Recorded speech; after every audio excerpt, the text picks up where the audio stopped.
Hello friends, एक बार फिर से बहुत बहुत स्वागत एक नई सीरीज में जिसका नाम है दोस्तों रीडिंग सीरीज। यहाँ पर हम इस सीरीज में आपको different different stories, articles, newspapers के आर्टिकल्स, मैगजीन्स के थ्रू ये सिखाने की कोशिश करेंगे कि किस तरह से आप रीडिंग को कर सकते हैं या किस तरह से आप रीडिंग को ईजी बना सकते हैं दोस्तों। इस सीरीज में अलग अलग वीडियोस के थ्रू हम आपको सिखाएंगे कि किस तरह से एक सेंटेंस की फ्रेमिंग होती है इंग्लिश में, किस तरह हम पार्ट्स ऑफ स्पीच को यूज़ करते हैं और अलग अलग ग्रामर के रूल्स किस तरह से इम्प्लीमेंट होते हैं एक अलग अलग सेंटेंसेस में। तो दोस्तों ये हमारी पहली वीडियो है, आप इसे ध्यान से देखिएगा, अंत तक देखिएगा। अगर आपको अच्छा लगे काम तो प्लीज़ लाइक कीजिएगा और चैनल पर जो भी नए हैं वो इसको सब्सक्राइब कर लीजिएगा। देखिए दोस्तों, इस लेसन में जो इसका टाइटल है लेजी बॉय यानी आलसी और सुस्त लड़का। तो देखिए यहाँ पर फर्स्ट लाइन से स्टार्ट करते हैं। A boy was very lazy यानी एक लड़का बहुत आलसी था, बहुत सुस्त था। तो यहाँ पर आर्टिकल ए का यूज़ किया है। बॉय यानी कॉमन नाउन है जो कि सिंगुलर है, इसीलिए हमने आर्टिकल ए से इसको डिटरमाइन किया है। इसके बाद यहाँ पर वॉज यानी जो कि इज की सेकेंड फॉर्म यानी पास्ट फॉर्म होती है, तो यहाँ पर होने की सेंस देती है। तो एक लड़का था, वेरी यानी बहुत लेजी था। He never liked to work, उसको कभी भी काम करना पसंद नहीं था। तो देखिए ही नेवर यानी कभी नहीं, एडवर्ब है आपका। लाइक की सेकंड फॉर्म है लाइक्ड पास्ट फॉर्म में। टू वर्क यानी काम करना, ये आपका इन्फिनेटिव है। दिस इज इन्फिनेटिव जो कि ऑब्जेक्टिव केस में काम कर रहा है यानी ऑब्जेक्ट की तरह। लाइक्ड का ऑब्जेक्ट है, जैसे क्योंकि इन्फिनेटिव नाउन की तरह काम करता है। ये बेसिक इंग्लिश में आप जाकर उन वीडियोस में देख सकते हैं। नेक्स्ट सेंटेंस देखिए, ही always looked around for shortcuts. तो वो हमेशा देखता था शॉर्टकट्स की तरफ, यानी वो ढूंढता था शॉर्टकट्स को कि कोई आसान तरीका हो। वन डे एक दिन, ही एंड हिज सिस्टर, वह और उसकी बहन वर प्लेइंग आउटसाइड, बाहर खेल रहे थे। तो देखिए वर प्लेइंग, यहाँ पर वर आपका पास्ट फॉर्म है बी फॉर्म का, उसके साथ प्रेजेंट पार्टिसिपल यानी जो कंटिन्यूस दिखाता है। खेल रहे थे बाहर। सडनली यानी अचानक, ये एडवर्ब है आपका। सडनली अचानक, ऑल ऑफ सडन भी आप इसकी जगह पर यूज़ कर लेते हैं इंग्लिश में। एंड द सिस्टर, अब देखिए यहाँ सिस्टर से पहले दा क्यों लगाया हमने, क्योंकि जब देखिए उसकी सिस्टर है तो उसको हम जब डेफिनेट बनाते हैं तो किसी उसी बहन की बात कर रहे हैं जिसकी यानी चल रही है बात। Wanted to sit on the sledge, तो उसकी बहन स्लेज पर बैठना चाहती थी। And she told her brother, ये आपका डायरेक्ट नरेशन है। यहाँ पर रिपोर्टिंग, ये देखिए रिपोर्टिंग स्पीच है जिसमें रिपोर्टिंग वर्ब आपकी ये रही, दैट इज टोल्ड। तो उसने अपने भाई से कहा, comma inverted comma start, please pull the sledge and take me for a ride.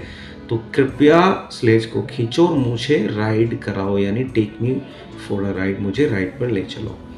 And the lazy brother, अब द फिर से आर्टिकल यूज हुआ क्योंकि उसी लेजी भाई की बात कर रहे हैं। तो the lazy brother did not want to do it, तो लेजी ब्रदर ये नहीं करना चाहता था। And he too wanted to enjoy the ride. और देखिए ही के साथ जब हम टू यहाँ पर लगाते हैं तो ये ऑल्सो के इक्वल काम करता है। This is also adverb that भी, तो वह भी चाहता था एंजॉय करना राइड को। सो इसलिए ही टुक अ रॉप, उसने रस्सी ली, and tied it round his dog's collar. और टाइड यहाँ पर सेकंड फॉर्म है, पास्ट फॉर्म है टाई की, और ये पैरेललिज्म में दो एक्शन को यहाँ पर जोड़ दिया हमने सब्जेक्ट से। ही के साथ टुक अ रॉप जोड़ा and tie it around his dog's collar, ठीक है। और उसने अपने कुत्ते के कॉलर के चारों तरफ इसको बांध दिया, यानी गले पर, ठीक है।